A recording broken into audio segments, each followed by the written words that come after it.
Ovo je nevjerovatan dodatak za tikvice i krastavce, a ne košta skoro ništa. Ne samo da potiče snažan rast i bogat urod, nego biljke štiti od gljivišnih bolesti te im pomaže da izdrže i najveće vrućine i sušu.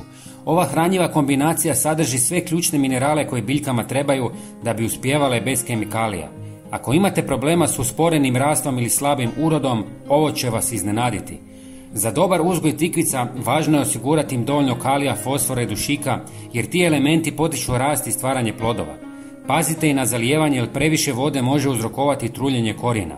Plodove berite čim dosegnu pravu veličinu, jer redovita berba potiče biljku na daljnju proizvodnju. U 300 ml vode dodajte 100 ml mlijeka, koje je izvrsno za tikvice jer sadrži obilje kalcija, fosfora i drugih korisnih tvari koje jačaju biljku.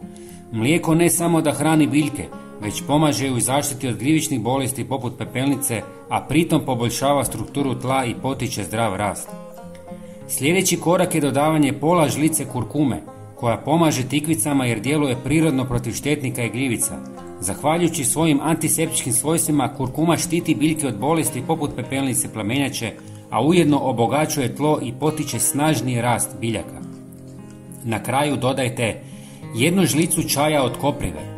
Upravo u srpnju, kada su visoke temperature i moguća suša, kopriva je iznimno korisna za tikvice jer im pomaže da lakše prebrode stres i zadrže snažan rast. Bogata je dušikom, kalijem, kalcijem, magnezijem i željezom, što dodatno jača biljku i potiče na stvaranje novih plodova. Osim što hrani, kopriva povećava otpornost na bolesti koje se često javljaju ljeti poput pepelnice. Smjesu ostavite da odstoji nekoliko sati, zatim je procijedite i razrijedite s još 2 litre vode.